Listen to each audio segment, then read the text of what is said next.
உங்கள் அனைவருக்கும், உங்கள் இயக்கங்கள் அனைவருக்கும், தலைமைகளுக்கும், சமூக மக்களுக்கும், முதற்கண் நான் சார்ந்திருக்கிற மக்கள் விடுதலை கட்சியின் சார்பாக பணிவான வணக்கத்தை நான் தெரிவித்துக் கொள்கிறேன். வந்த உடனே நான் வெளிநடப்பு செஞ்சேன்.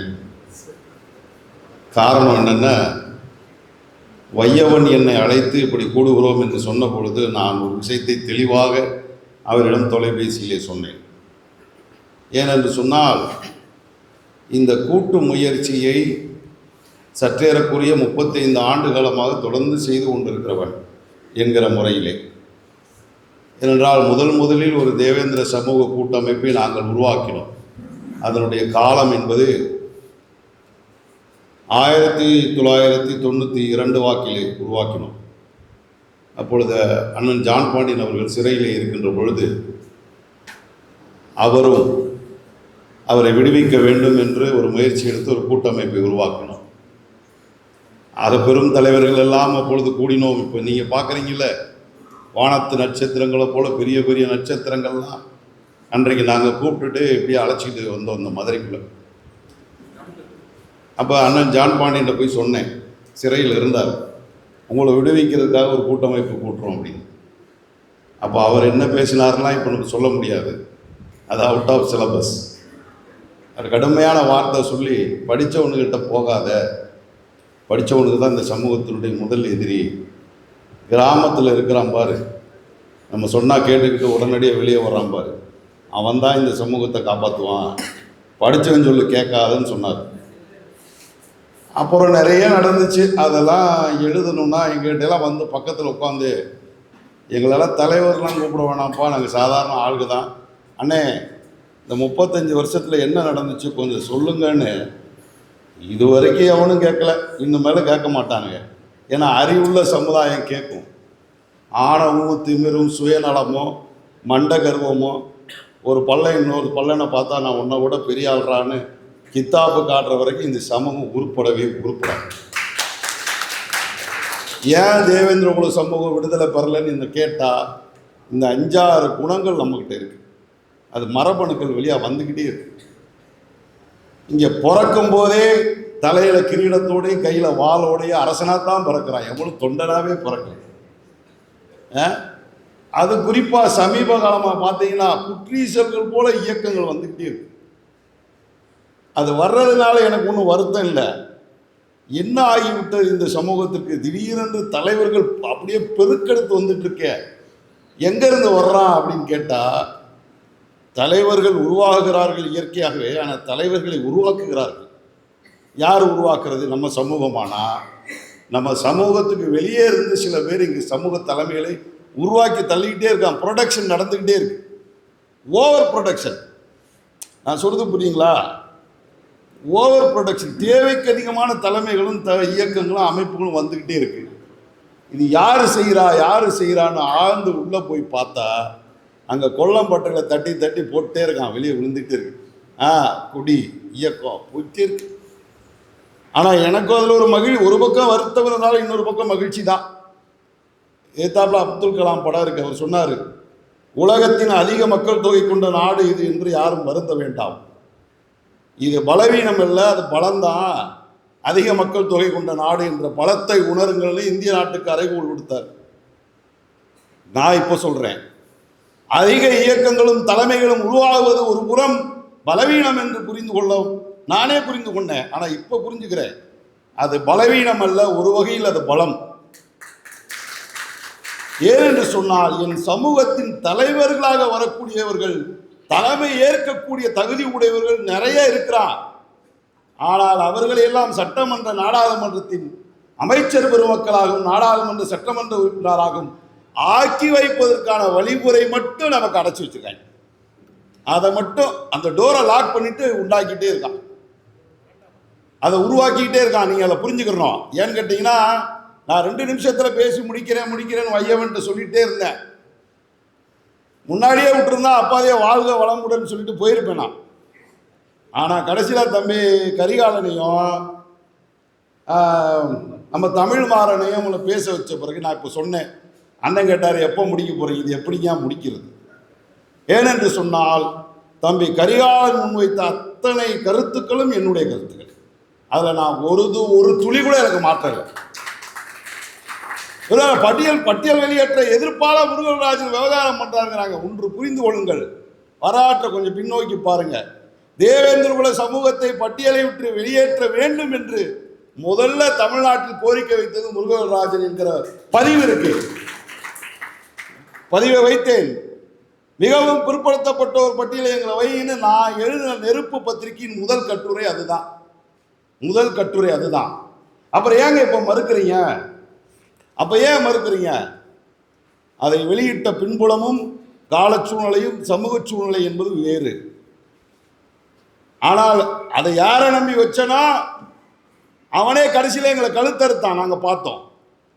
ஆக இதை நம்மை பயன்படுத்தி கொண்டு அறுவடையை வேறொருவர் செய்து கொள்ள பார்த்தார்கள். இன்றைக்கும் அதுதான். நீங்க சங்கத்தில் பேசுற எல்லாம் நாங்க பேசணும். அண்ணன் வடிவேல் ராவணன், முருகராஜன், இருவரை குணசேகரன், ஒரு பெரும் படை பேசியது. கிளர்ந்தெழுந்து ஆர்ப்பரித்து ஆற்றலுக்காக சங்க இலக்கியங்களை புட்டு வைத்து பேசியவர்கள் நாங்கள் தான். தேவேந்தர் பேரவை உருவாக்கியது அதனுடைய முதல் பொதுச் செயலாளர் நான். தேவேந்தர் பேரவையா என்று ஓராண்டு காலம் விவாதித்து அது வேந்து இந்திரர் இல்லை, வேந்தர் பரம்பரை என்று வைத்தோம். தேவேந்தர் இளைஞர் சங்கத்தை உருவாக்கினார். இங்க எனக்கு முன்னாடி பேசினாரு, அவர் இருக்காரா போயிட்டாருன்னு தெரியாது. தேவேந்திர சேனா இருக்காரு. மக்கள் விடுதலை கட்சி தேவேந்திர இளைஞர் சங்கத்திற்கு முதலில் நான் வைத்த பெயர் தேவேந்திர சேனா. இன்னைக்கு எழுதி வச்சுக்கோங்க. என்றைக்கு தெரியுமா? இன்றைக்கு அல்ல, 1984 ஆண்டு நான் 10ஆம் வகுப்பு லீவ்ல ஒரு பேப்பர் எடுத்து, அப்பெல்லாம் கம்ப்யூட்டர் கிடையாது, கலர் எழுத்து கிடையாது, எதுவும் கிடையாது, ஒரு ஸ்கெட்சு பேனாவை வைத்து சிவப்பு மையில பச்சை மையில ஒரு படம் வரைஞ்சு நடுவில் வாழ்க்கையை போட்டு தேவேந்திர சேனான்னு எழுதின சமூக அரசியல் பொருளாதார விடுதலை என்று கோட்பாட்டை வச்சோம். அன்றைக்கு இந்த அமைப்புகளும் கிடையாது, இயக்கங்கள் கிடையாது, இப்படி பேசுகிறவரே கிடையாது, கட்சிகளும் கிடையாது. இமானுவேல் சேகரனுக்கு பிறகு ஒரு இருண்ட காலம், நீண்ட இடைவெளி. அது ஜான் பாண்டியன் வருகையின் போதுதான் இந்த சமூகம் மீண்டும் கிளர்ந்தெழுந்தது. அந்த ஒரு உண்மையை நாம் ஒப்புக்கொள்ளணும். அந்த ஜான் பாண்டியனுடைய முதல் தமிழ்நாடு தேவேந்திர இளைஞர் சங்கத்துடைய முதல் இளைஞரணி மாநில தலைவர் நான், அன்னை கணேச பாண்டியன் பொதுச் செயலாளர். நினைச்சு பார்க்கணும். அதுக்கு பிறகு திருமறை முதல்வன் அவருடைய பொதுச் செயலாளர். நீங்க இன்னைக்கு சொல்ற பரமக்குடி துப்பாக்கி சூட பேசுறீங்க. டிஎஸ்பி பரமசிவம் தலைமையில் ஒரு துப்பாக்கி சூடு நடத்தப்பட்டது. அன்னைக்கு 3 பேர் சுட்டப்பட்டான். ஒருத்தர் மாரிமுத்து போனாரு. அந்த 3 பேரை காப்பாற்றுறதுக்கு நாங்கள் என்ன வேலை பண்ணோம் கொடுத்தா அது காலங்கள் வேற அந்த வரலாறு. இங்கே சகோதரி இருக்கிறாங்க, அவங்க அப்பாவை பற்றி பேசியிருந்தாங்க.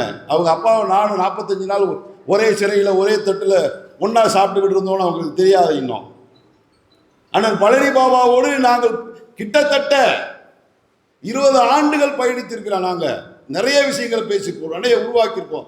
அவரோட நிறைய பொதுக்கூட்டங்கள் மேடைகளை நான் பேசியிருக்கிறேன். இதெல்லாம் ஏன் சொல்கிறேன்னா,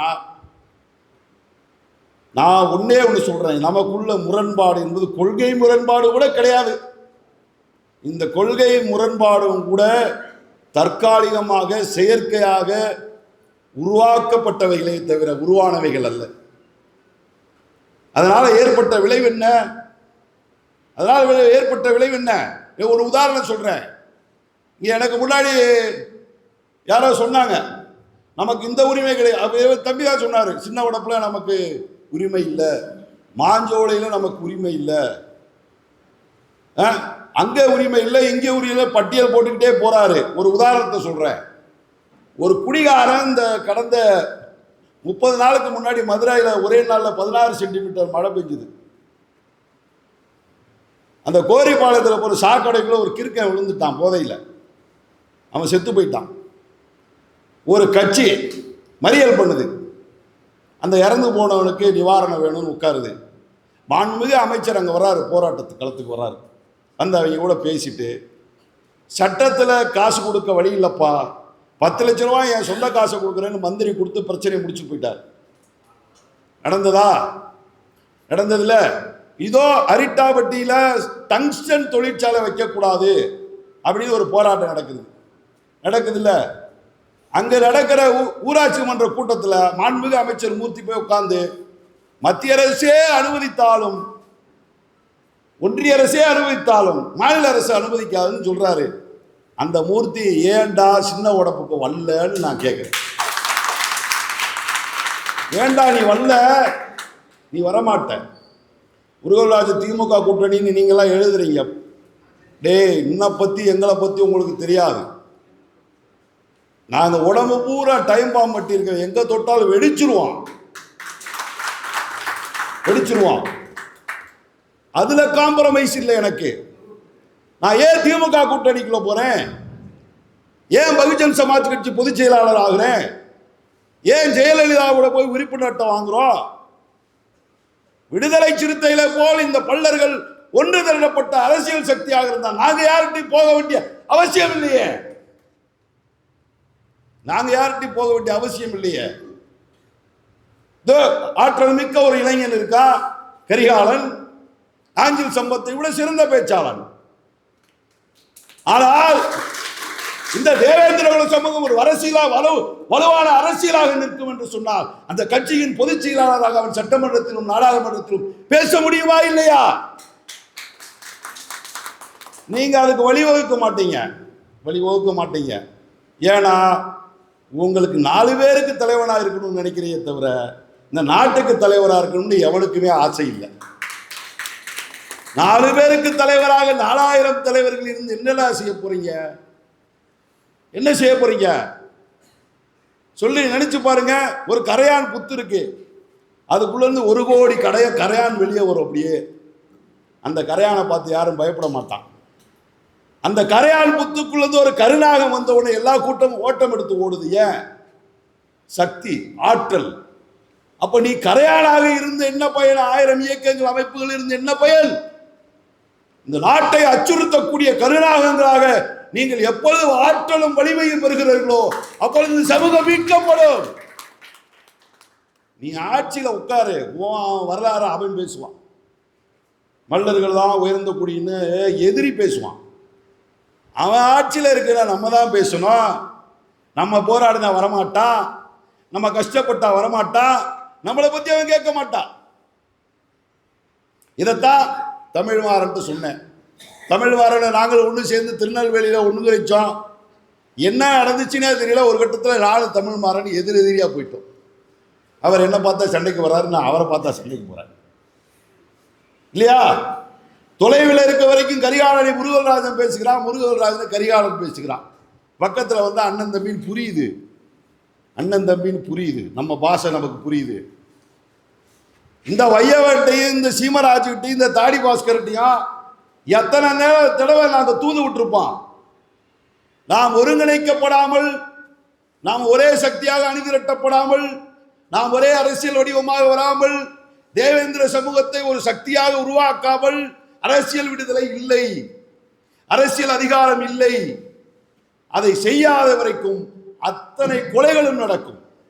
அந்த கொலைகளுக்கான நியாயங்கள் மறுக்கப்படும். சட்டம் நமக்கு எதிராக இருக்கும், அதிகாரம் நமக்கு எதிராக இருக்கும், அரசாங்கம் நமக்கு எதிராக இருக்கும்.